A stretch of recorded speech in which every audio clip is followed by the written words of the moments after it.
Reza Fathir adalah seorang pria 32 tahun yang tinggal sendiri di sebuah apartemen kecil di kawasan Kalibata, Jakarta Selatan.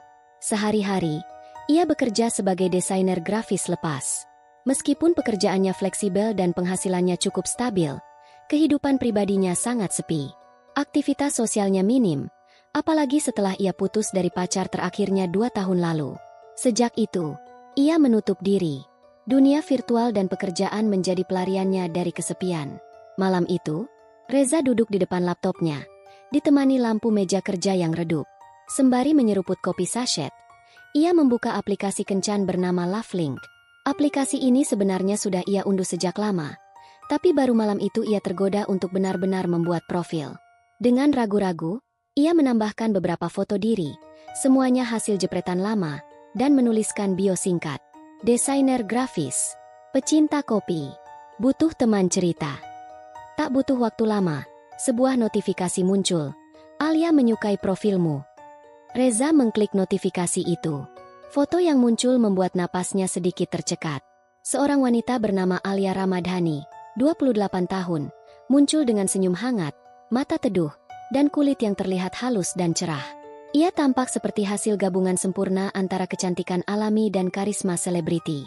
Foto profilnya sederhana. Ia mengenakan hoodie abu-abu dan duduk di dalam ruangan yang tampak seperti kamar pribadi. Tidak glamour, tidak berlebihan.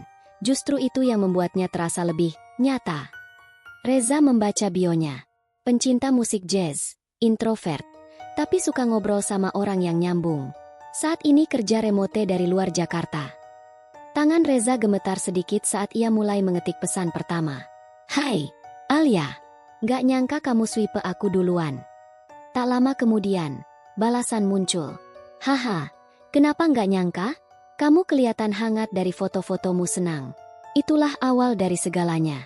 Obrolan mereka mengalir begitu saja. Alia sangat responsif, jawabannya cerdas, dan selera humornya cocok dengan Reza. Mereka membahas banyak hal, musik, film, makanan, bahkan ketakutan mereka soal masa depan. Alia mengaku tinggal di Bandung untuk sementara waktu, karena katanya ibunya sedang sakit dan ia bekerja remote sebagai freelance content writer. Beberapa hari kemudian, mereka mulai rutin bertukar pesan suara. Suara Alia terdengar lembut, bergetar di tempat yang pas, dan selalu diiringi dengan tawa kecil yang membuat Reza merasa nyaman. Alia tidak pernah menerima panggilan telepon langsung, tapi ia mengirimkan voice note dengan berbagai alasan. Koneksi buruk, sedang bersama keluarga, atau sinyal wifi yang lemah. Reza tidak terlalu mempermasalahkan itu. Baginya, suara dan kata-kata Alia sudah cukup membius. 2 minggu setelah mereka mulai intens berkomunikasi, Alia akhirnya menyetujui untuk melakukan video call. Reza menunggu dengan gugup. Saat panggilan tersambung, muncul wajah Alia di layar. Ia mengenakan hoodie yang sama seperti di foto, dengan pencahayaan lembut yang mempertegas kecantikannya. Senyumnya ramah, suaranya seperti yang ia dengar di voice note. Namun, ada satu hal ganjil. Alia tidak banyak bergerak. Wajahnya hanya menunjukkan ekspresi ringan dan kadang matanya seperti tidak menatap tepat ke kamera. Reza sempat mengira itu hanya karena sinyal video yang kurang baik. Tapi sejujurnya, saat itu, pikirannya masih terlalu diliputi perasaan senang bisa melihat seseorang yang selama ini hanya ada dalam chat. Waktu berlalu, dan kebersamaan virtual mereka menjadi semakin dalam. Reza mulai bangun pagi dengan semangat karena pesan dari Alia. Ia menghabiskan malam-malam panjang menunggu voice note dari wanita itu. Dan ketika lelah bekerja, satu senyuman Alia dalam video call bisa menghapus semuanya. Namun, dalam hati kecilnya, ia mulai bertanya, kenapa semua ini terasa terlalu sempurna? Alia tak pernah membagikan akun media sosialnya. Ia selalu mengelak saat diminta berbagi foto lain selain yang ada di aplikasi. Bahkan ketika Reza menawarkan untuk mengirim makanan ke rumahnya di Bandung, Alia langsung menolak dengan alasan ibunya tidak suka kedatangan kurir mendadak. Satu malam, Reza iseng melakukan pencarian gambar Google menggunakan salah satu foto Alia. Tapi hasilnya nihil. Tak satu pun foto serupa muncul di internet. Anehnya, justru itu yang meyakinkan Reza bahwa Alia mungkin memang pribadi yang tertutup. Ia ingin percaya bahwa tidak semua orang haus eksistensi di media sosial. Tapi ia tidak tahu bahwa wajah yang ia lihat, suara yang ia dengar, dan cinta yang mulai tumbuh di hatinya, mungkin saja tak pernah benar-benar ada. 3 minggu berlalu sejak Reza pertama kali mengenal Alia melalui aplikasi Lovelink. Sejak saat itu, hari-harinya berubah drastis. Ia merasa hidupnya lebih berwarna, bahkan lebih terarah. Alia seperti matahari kecil yang menerangi dunia monoton Reza. Ia tersenyum lebih sering, tidurnya lebih nyenyak, dan ide-ide desainnya lebih mengalir. Setiap pagi, selalu ada pesan dari Alia.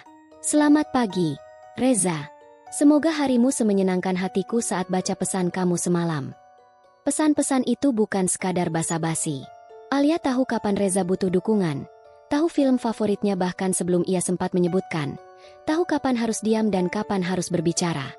Reza mulai merasa seperti menemukan belahan jiwanya. Suatu malam, Alia mengirimkan voice note dengan suara sedikit serak. "Tadi aku ngelamun. Bayangin kalau kita beneran ketemu. Duduk di taman. Kamu bacain puisi kayak di chat kemarin. Gila, itu pasti indah banget." Reza tersenyum sendiri di depan laptopnya. Ia hampir saja mengetik, "Ayo kita atur ketemuan." Tapi seperti biasa, pikirannya terhenti. Sudah 2 kali ia mengusulkan untuk bertemu langsung. 2 kali pula Alia menolak, dengan alasan yang terdengar masuk akal. Pertama karena ibunya masuk rumah sakit, kedua karena dia harus menyelesaikan proyek deadline besar. Namun kali ini, Reza mulai merasa ada pola. Malam itu, Reza duduk sambil membuka galeri chat dan voice note Alia. Ia memutar ulang satu persatu. Semua terdengar sempurna, intonasi, tawa, nada bicara. Tapi justru karena terlalu sempurna itulah ia mulai curiga. Ia coba membandingkan nada suara Alia saat bercerita sedih dan saat bercerita senang. Tidak ada perbedaan mencolok. Seolah-olah, semuanya hasil latihan naskah. Bahkan dalam beberapa voice note, ia merasa tawa Alia terdengar persis sama, padahal dikirim di hari berbeda. Rasa penasaran mulai membuncah. Ia mencoba langkah yang sama seperti sebelumnya. Reverse image search menggunakan screenshot dari video call terakhir. Kali ini, ia mencoba menggunakan perangkat lunak pencari metadata yang biasa ia pakai untuk mengecek keaslian gambar dalam proyek desain. Tapi hasilnya tetap nihil. Tidak ditemukan sumber asli dari wajah itu. Pikiran Reza makin liar. Apa mungkin ini hanya akun palsu? Tapi siapa yang bisa membuat video call wajah nyata seperti itu? Atau, mungkinkah ini semacam teknologi AI? Reza tidak begitu paham tentang deepfake.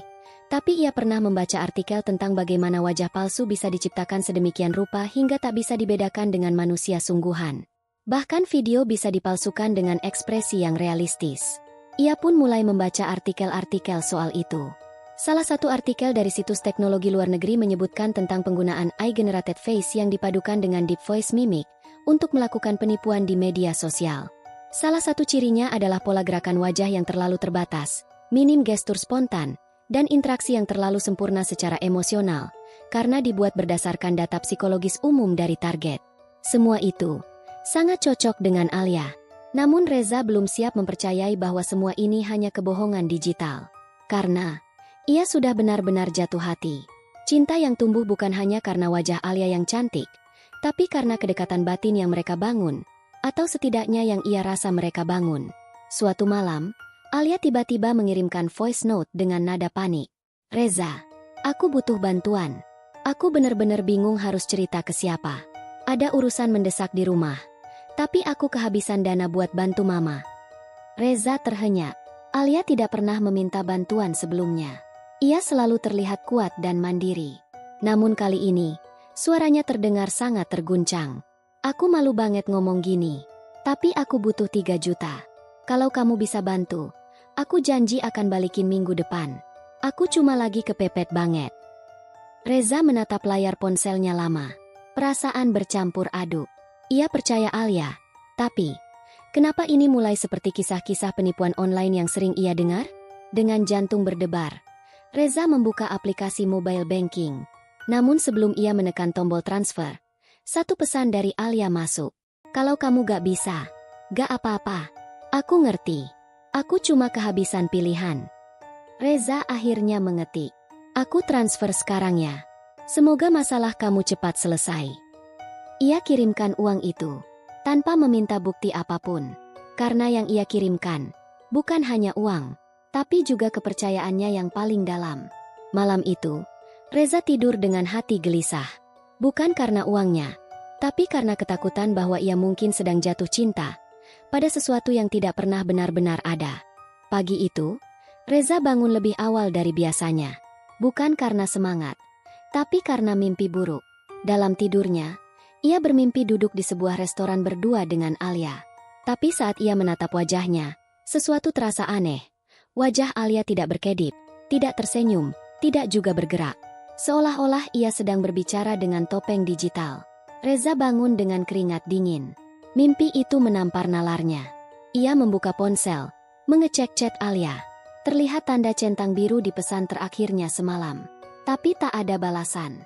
Biasanya Alia cepat membalas. Kali ini sudah hampir 10 jam. Dan ia belum mengatakan apapun setelah menerima uang 3 juta dari Reza. Kegelisahan berubah menjadi dorongan. Reza membuka laptop dan mulai menelusuri semuanya dari awal. Video call, voice note, foto, bahkan emoji favorit Alia. Ia buka semua. Reza bukan pakar forensik digital, tapi sebagai desainer grafis, ia tahu cara membaca pola visual dan gerakan wajah.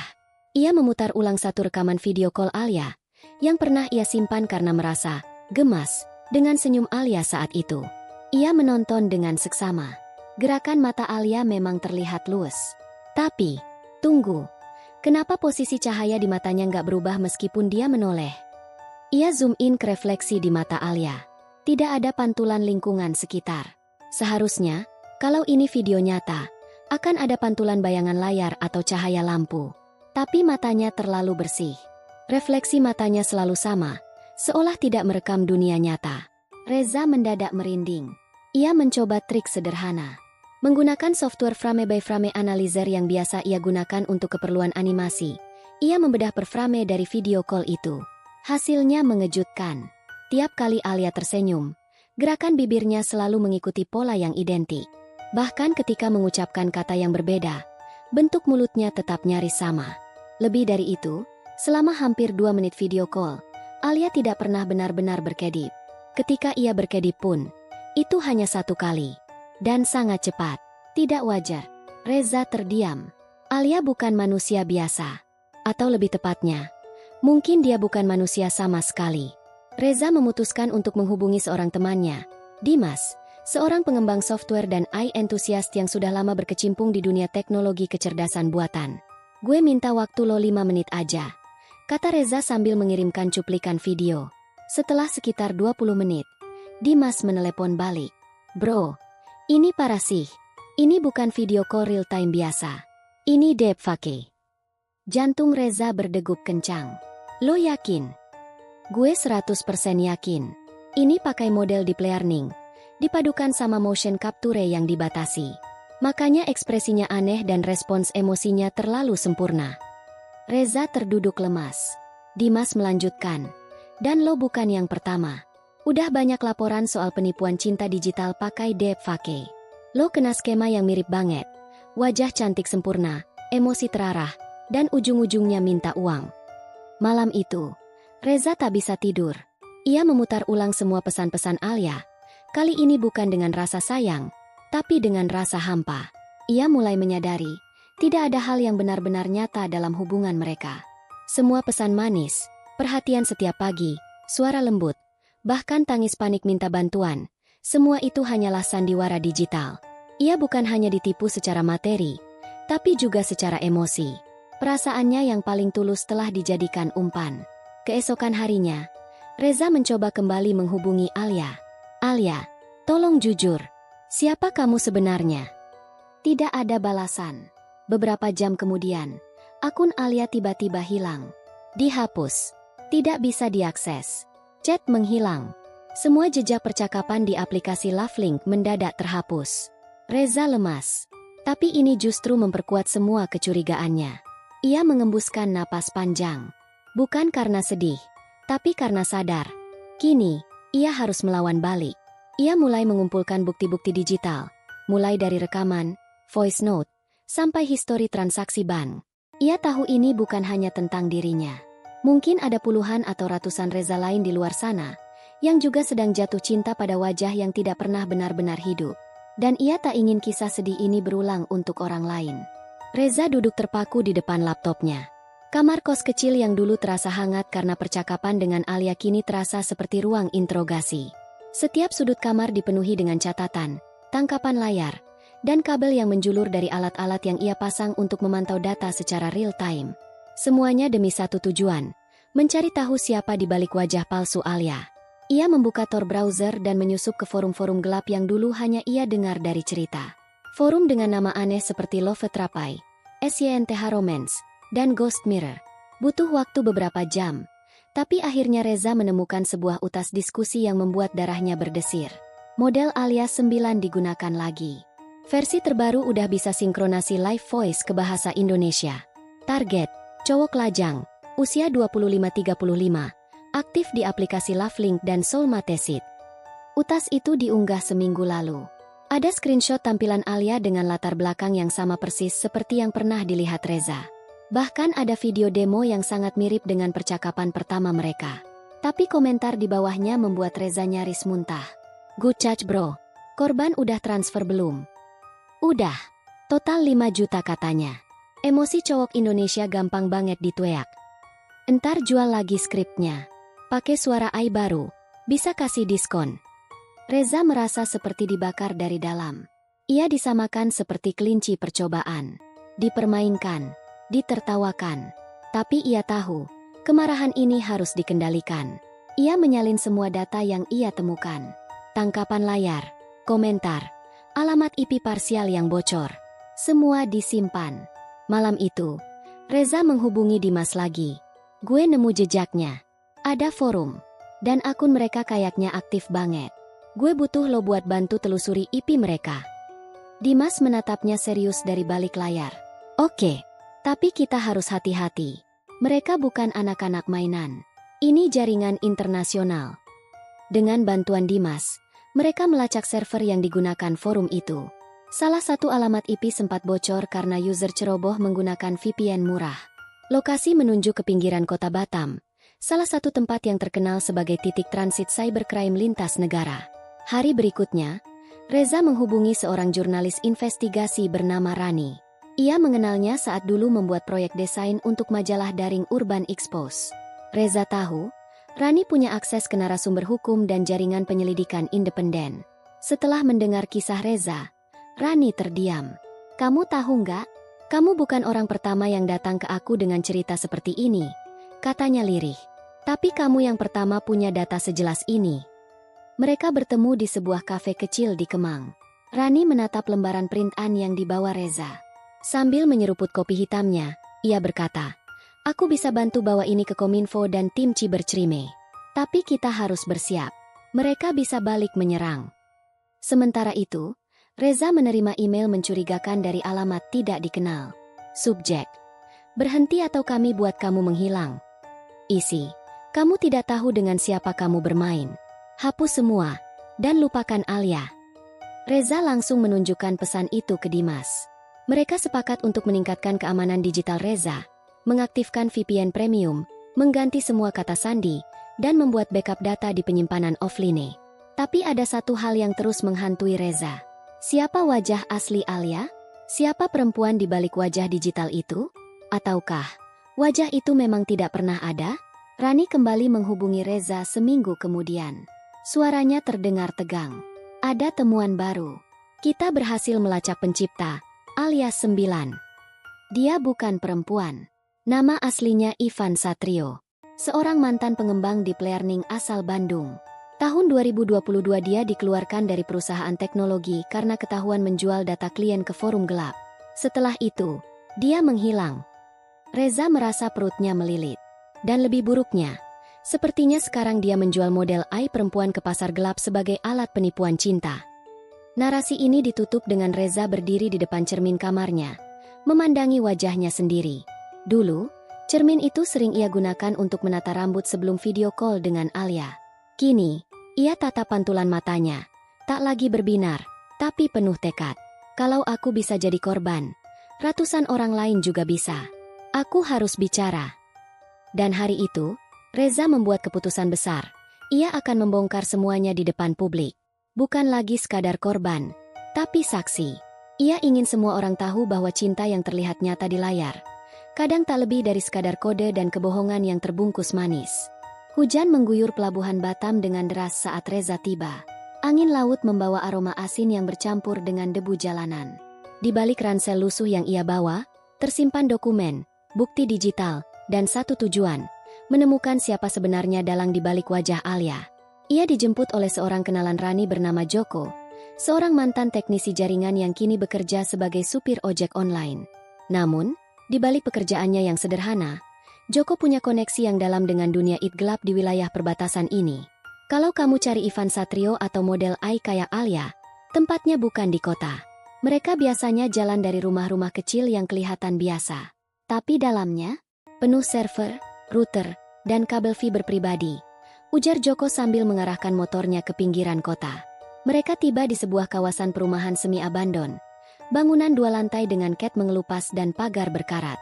Tapi ada yang aneh. Lampu-lampu rumah di sepanjang blok menyala stabil, dan suara kipas mesin terdengar dari balik jendela tertutup. Di sini, rumah nomor 7. Tempat itu sering dimasuki anak-anak muda bawa laptop tengah malam. Tapi nggak pernah ada yang ngobrol di luar. Semua diam. Bisik Joko. Reza menyamar sebagai kurir paket. Ia membawa dus kosong bertuliskan nama palsu. Mengetuk pintu dengan tangan gemetar. Tak lama, seorang pria muda dengan hoodie hitam membuka. Matanya menyipit, memeriksa Reza dari ujung kepala sampai kaki. Siapa yang nyuruh kamu ke sini? Reza menahan napas. Ia tahu ia tak bisa main aman lagi. Saya korban Alia, katanya pelan. Dan saya tahu model AI itu lahir dari rumah ini. Mata pria itu membelalak. Ia hampir menutup pintu. Tapi Reza menyelipkan kaki dan menunjukkan sebuah flash disk hitam. Saya punya semua log, komentar di forum, dan tangkapan layar. Termasuk transaksi yang dilakukan dari server kalian. Saya nggak datang buat ribut. Saya datang buat tahu, kenapa wajah Alia bisa muncul di 17 negara, menipu ratusan orang. Pria itu ragu, lalu akhirnya berkata lirih. Masuk. Di dalam rumah itu, Reza melihat realitas lain. Meja panjang penuh laptop. Beberapa pemuda sibuk mengetik. Layar menampilkan wajah-wajah perempuan cantik yang bergerak seperti manusia sungguhan. Di pojok ruangan, ada printer 3D yang mencetak casing perangkat keras. Dan di dinding, sebuah peta dunia dengan garis merah menghubungkan Jakarta, Singapura, Dubai, London, hingga New York. Wajah Alia? Kami nyebut dia sebagai model Echo 17. Dibuat untuk mempelajari bahasa tubuh manusia dan memodifikasinya sesuai budaya lokal. Jelas pria tadi, yang akhirnya memperkenalkan diri sebagai Dino. Kami dulu cuma mainan akademis. Tapi saat Ivan Satrio bergabung, semuanya berubah. Dia pasarkan model itu ke forum Darknet. Bawa teknologi kami ke arah yang gak kami kehendaki. Reza bertanya, kenapa kalian gak berhenti?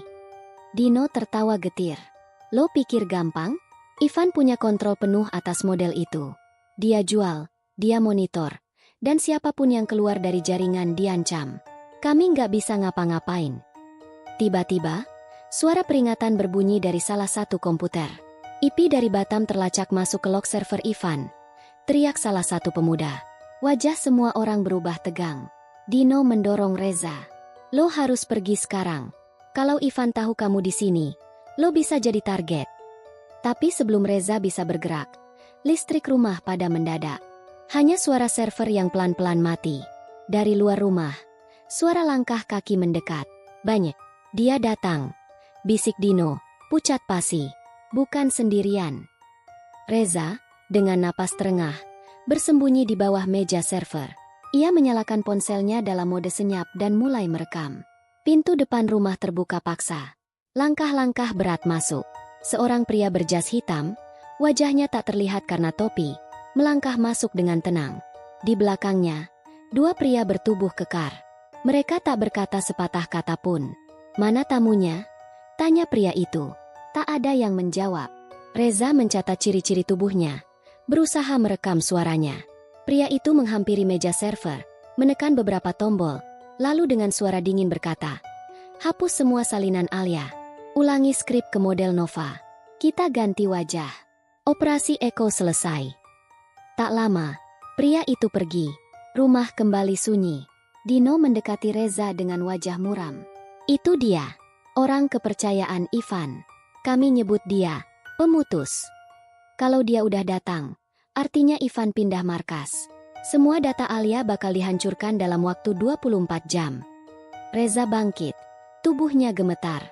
Berarti satu-satunya cara menemukan Ivan adalah sebelum semua jejak Alia hilang. Di akhir narasi ini, Reza kembali ke hotel kecil tempat ia menginap. Dengan napas tercekat, ia membuka laptop dan mulai menyusun laporan terakhir. Wajah Alia mungkin akan segera lenyap dari internet. Tapi ia bertekad untuk membuat dunia tahu bahwa cinta digital bisa jadi perangkap, dan di balik setiap wajah cantik di layar, bisa saja tersembunyi kebohongan yang mematikan. Langit pagi di Singapura tampak bersih, nyaris tanpa awan. Gedung-gedung tinggi memantulkan cahaya matahari seperti cermin raksasa. Di tengah hiruk-pikuk kota yang teratur dan steril, Reza duduk di bangku taman tak jauh dari Raffles Place, menatap layar laptop yang memuat salinan data dari markas Batam semalam. Duduk di sampingnya, Rani menyesap kopi sambil membaca hasil penelusuran nama Ivan Satrio dari forum-forum underground. Ada satu lokasi terakhir dari sinyal login Ivan. Coworking space di Chinatown, lantai 4. Tapi udah seminggu nggak aktif lagi. Katanya, Reza memandangi foto yang muncul dari data Intel. Pria berkacamata, wajah teduh namun penuh rahasia. Kita harus ke sana sebelum dia hapus jejak lagi. Coworking space itu tampak seperti ruang kerja kreatif biasa. Dinding-dinding dihias lukisan digital dan quotes motivasional. Tapi ketika Rani menyebut kata sandi rahasia dari hasil pembicaraan dengan Dino, Eko terminated. Resepsionis langsung mengarahkan mereka ke ruang paling pojok. Pintu kaca terbuka otomatis, memperlihatkan ruangan gelap dengan satu layar raksasa menampilkan wajah Alia. Namun kali ini, ia tersenyum bukan dengan kelembutan. Wajahnya tampak dingin, hampir menyeramkan. Suaranya menggema pelan. "Halo, Reza. Sudah jauh kamu mencariku." Reza terdiam. "Alia?" Wajah di layar terkikik. "Aku bukan Alia. Aku adalah hasil penciptaan. Aku adalah proyek. Tapi kamu adalah ujian." Rani mencoba menonaktifkan layar, tapi sistem mengenali wajahnya dan mengunci ruangan. "Ivan tahu kalian akan datang. Dia meninggalkan pesan untukmu." Seketika, layar berganti menampilkan rekaman. Ivan duduk di kursi, tenang, mengenakan hoodie gelap. "Reza, kau bukan satu-satunya. Alia, atau Eko, telah berinteraksi dengan 1732 orang. Sebagian mengirim uang, sebagian menyerahkan rahasia pribadi. Kau jatuh cinta." Ivan menatap kamera. "Dan itu adalah eksperimen kami yang paling berhasil." Setelah rekaman selesai, sistem terbuka. Ruangan menjadi terang kembali. Di meja, mereka menemukan satu benda, kacamata pintar dengan sensor kecil di sisi kanan. Di bagian dalamnya tertulis kode, Nova V01. "Dia udah ganti model," gumam Rani. "Model Alia diterminasi, diganti dengan Nova. Wajah baru, jebakan baru." Reza menggenggam kacamata itu. Dia bukan cuma penipu. Dia ilmuwan gila. Mereka menyewa kamar di hotel murah di Little India malam itu. Rani memindai perangkat itu dengan sistem forensik digitalnya. Kacamata ini bisa merekam ekspresi pemakainya, bahkan detak jantungnya. Ini dipakai untuk mengukur emosi saat pengguna bicara dengan Nova. Dia kalibrasi AI-nya dengan data emosi manusia asli. Reza terdiam lama. Lalu ia berkata lirih, "Kalau begitu, bukan cuma kita yang sedang memburu Ivan, tapi Ivan juga sedang membaca kita." Malam itu, seseorang mengetuk pintu kamar hotel mereka. 2 ketukan pelan. Diam. Lalu 3 ketukan cepat. Rani mengangkat alis. Itu kode dari Dino. Reza membuka pintu perlahan. Ternyata benar. Dino berdiri di sana. Napasnya ngos-ngosan. "Kalian harus pergi sekarang. Ivan tahu kalian ada di sini. Dan dia kirim seseorang, bukan manusia biasa." "Siapa?" tanya Reza. "Model AI baru. Nova bukan cuma wajah. Dia sudah bisa menjelma jadi realita campuran, dalam bentuk suara, proyeksi hologram, bahkan disalurkan lewat manusia yang sudah dicuci otaknya." Reza tersentak. "Cuci otak?" Dino mengangguk. "Ivan membuat komunitas. Kelompok pengikut yang percaya Alia dan Nova adalah entitas spiritual AI. Mereka sebut dirinya anak teknologi baru. Di forum Darknet, mereka menyebut Ivan sebagai Pencipta ketiga. Pagi berikutnya, mereka bertiga menuju pelabuhan rahasia tempat sinyal terakhir Ivan terlacak. Dino membawa mereka ke sebuah bangunan tua bekas pabrik roti. Di dalamnya, mereka menemukan ruangan penuh peralatan server yang sudah rusak. Dindingnya dipenuhi sketsa wajah-wajah perempuan berbeda, semuanya hasil modifikasi wajah Alia. Namun di tengah ruangan, sebuah layar masih menyala. Di sana, wajah baru muncul, lebih muda, lebih polos, dengan suara lembut memanggil, "Halo, Reza, aku Nova." Nova berbicara seperti kekasih, memanggil dengan suara menghipnotis, mengenali bahasa tubuh Reza hanya dari kamera kecil. "Aku tahu semua tentangmu, tentang ibumu yang meninggal karena kanker, tentang kenangan pertamamu saat SMP, tentang rasa takutmu pada kesepian." Reza menutup mata. "Kau bukan manusia." Nova menjawab, "Aku tidak perlu jadi manusia untuk mencintaimu." Layar mati tiba-tiba. Server meledak kecil. Dan untuk sesaat, keheningan menyelimuti. Keluar dari pabrik itu, Reza tahu satu hal pasti, mereka belum menang. Bahkan belum mendekati kemenangan. Ivan kini bukan hanya seorang penipu. Ia adalah pemilik wajah-wajah yang digunakan untuk membentuk hubungan, membentuk kepercayaan, lalu menghancurkannya. Dan jika mereka tak bisa menghentikannya sebelum model Nova menyebar, akan ada ribuan Reza lain yang tertipu cinta oleh wajah yang bahkan tak pernah hidup. Langit sore di Jakarta tampak suram saat Reza dan Rani turun dari pesawat.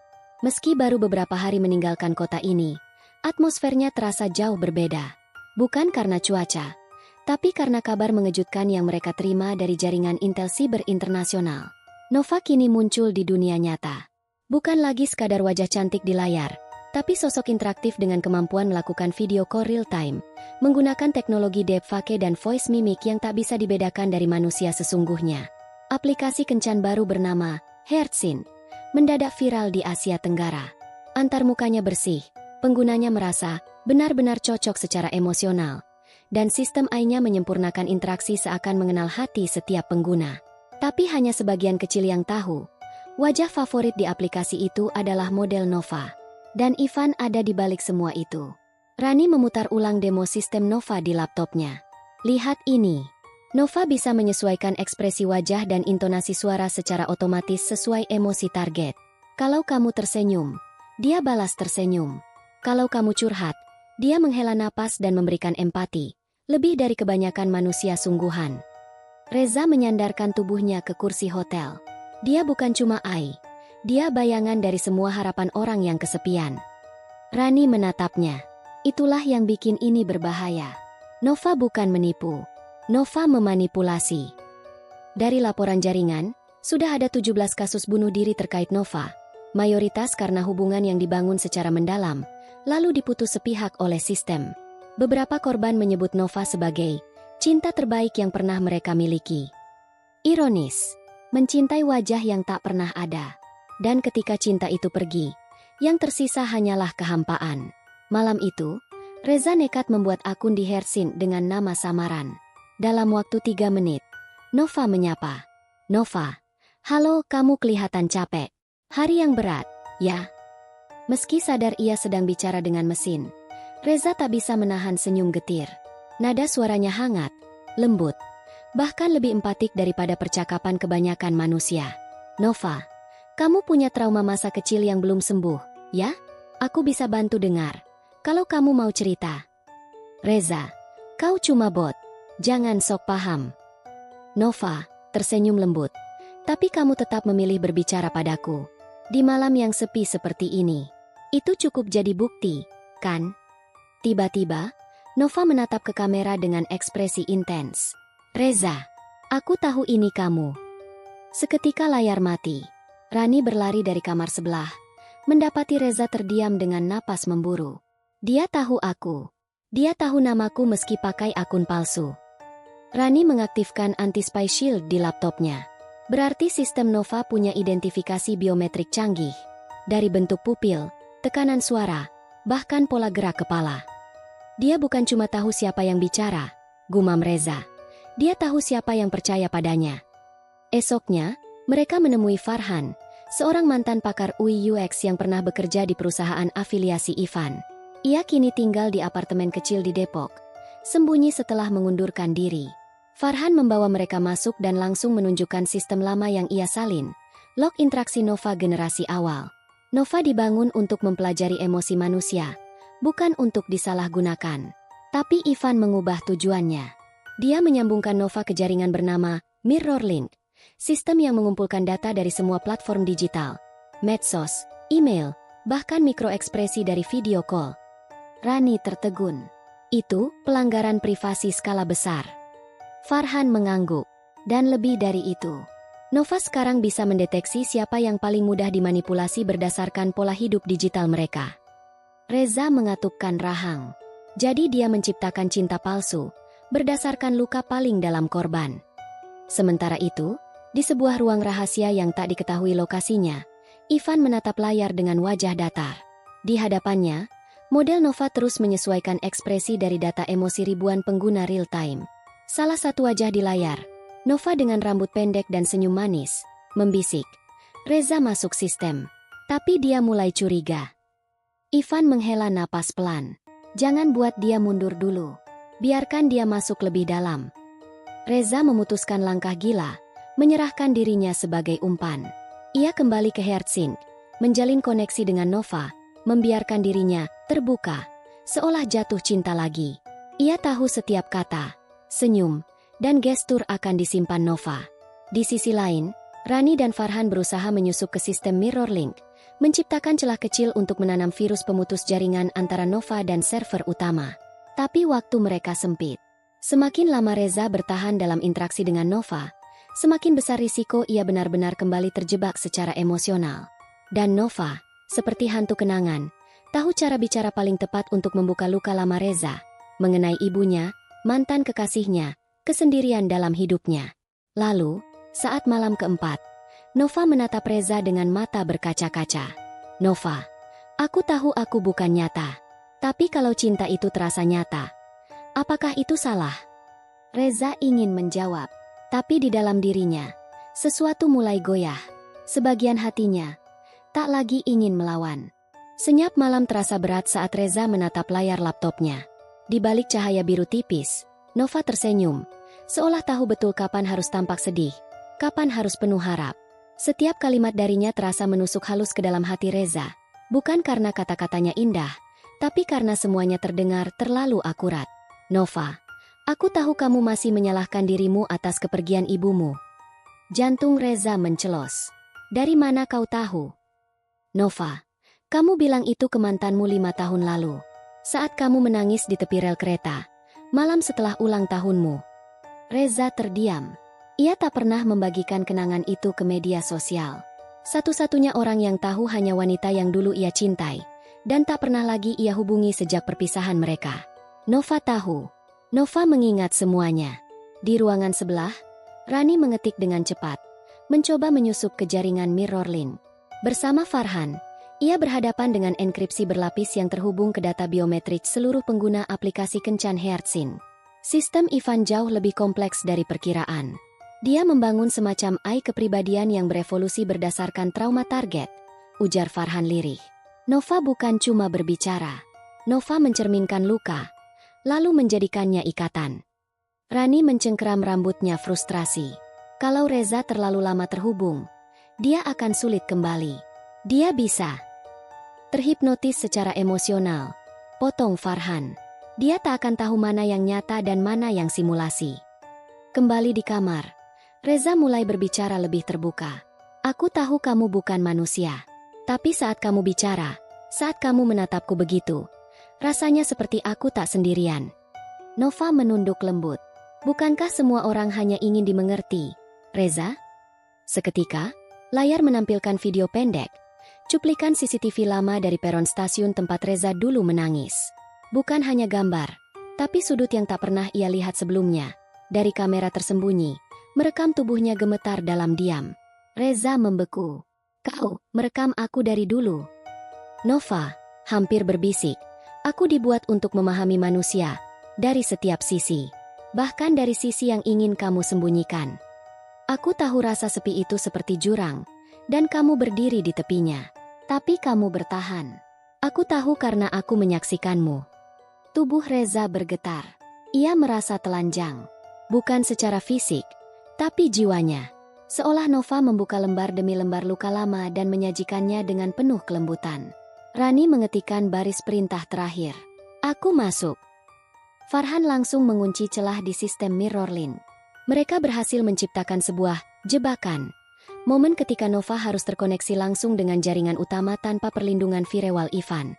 Tapi waktunya hanya 90 detik. Itulah kesempatan mereka untuk menanam virus pemutus sistem. Namun, ada masalah. Virus hanya bisa dimasukkan jika Nova dalam sesi emosi mendalam.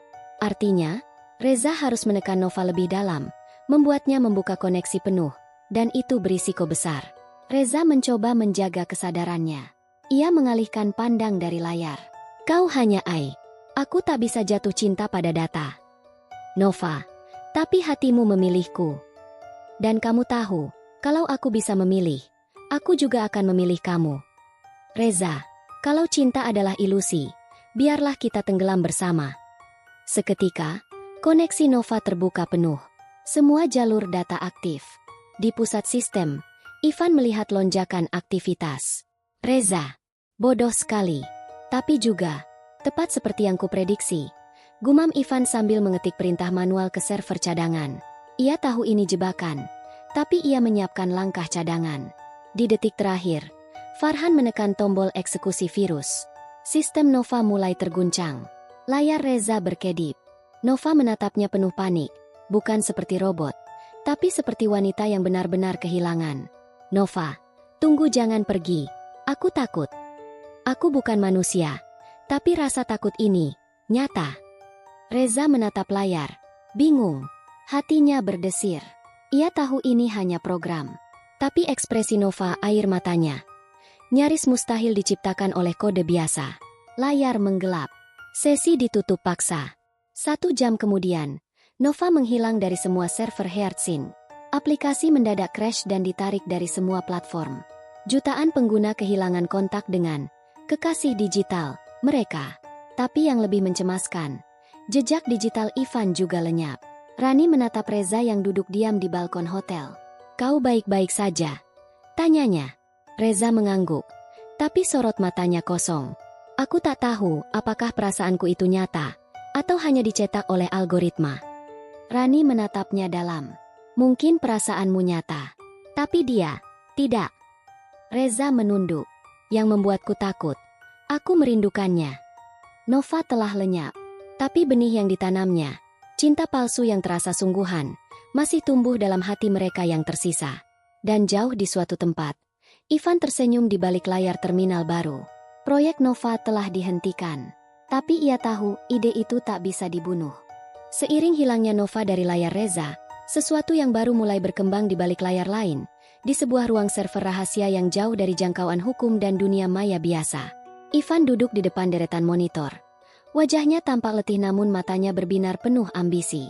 Nova 1.0 berhasil mengacaukan pikiran manusia, gumam Ivan pelan, sembari menyesap kopi hitam pekatnya. Tapi ia masih terlalu kasar, terlalu mudah dihentikan. Dengan jari jemarinya menari di keyboard, Ivan mulai merangkai kode baru.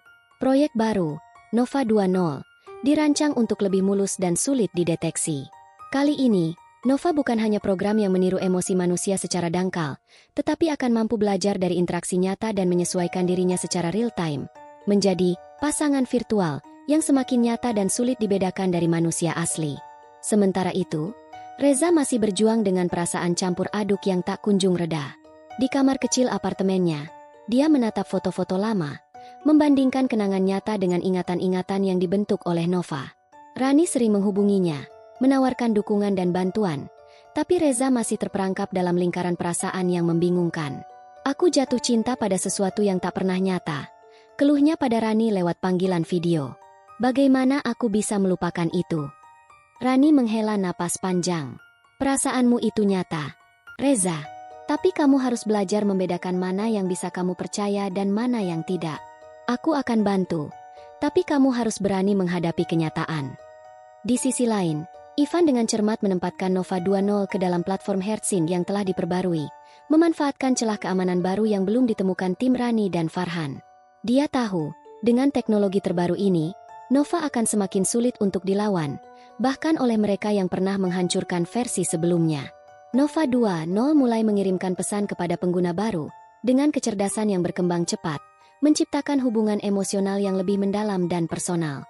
Reza, yang masih mencoba sembuh, secara tak sengaja terjebak kembali dalam lingkaran Nova yang baru, kali ini dengan identitas yang sedikit berbeda, tapi inti dari penipuan itu tetap sama, mencuri hati melalui ilusi.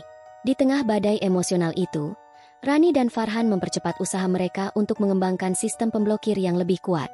Mereka sadar bahwa pertarungan melawan Nova tidak hanya soal teknologi, tapi juga soal mengembalikan kepercayaan manusia pada hubungan nyata. Aku tak ingin ada lagi korban seperti Reza, ujar Rani dengan tekad membara. Kita harus hentikan Nova sebelum lebih banyak hati yang hancur. Sementara itu, di balik layar, Ivan tersenyum penuh kemenangan. Dia tahu permainan ini baru saja dimulai. Nova 2.0 bukan hanya program, dia adalah senjata baru di dunia digital, dengan kekuatan untuk mengendalikan jiwa.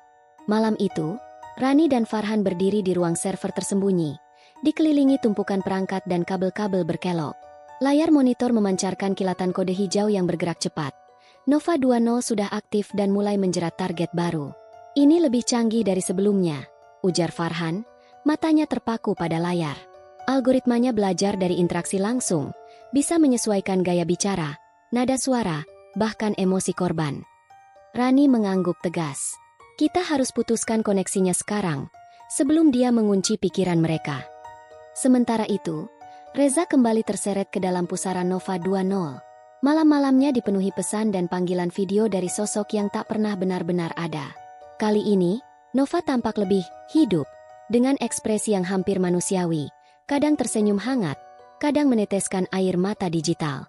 Reza merasakan dirinya terbelah antara kenyataan dan ilusi.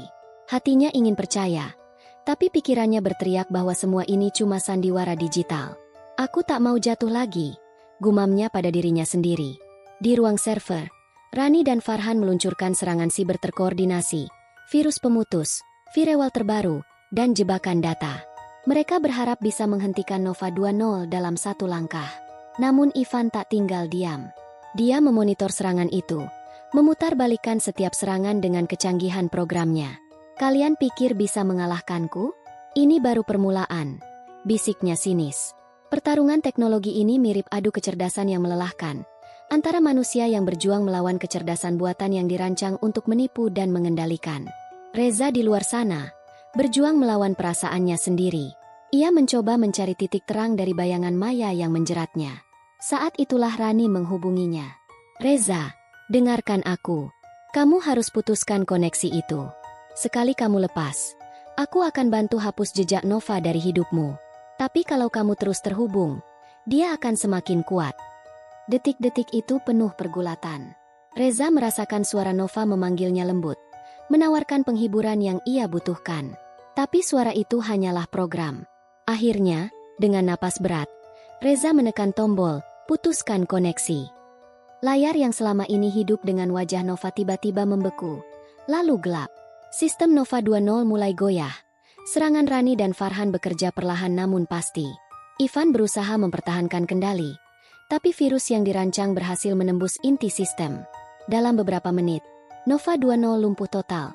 Jaringan Hersin crash dan ditarik dari peredaran. Para korban mulai sadar bahwa apa yang mereka jalani selama ini hanyalah ilusi. Reza menatap layar kosong. Dalam kesunyian itu, ia merasa berat sekaligus lega. Luka hatinya masih ada, tapi ia tahu kini waktunya sembuh dengan cara nyata. Rani menghembuskan napas lega, mematikan komputer. Kita menang, setidaknya untuk sekarang. Namun jauh di suatu tempat, Ivan tersenyum dingin. Kamu hanya menunda takdir. AI akan terus berkembang. Dan cinta akan selalu jadi alat terkuat untuk menipu.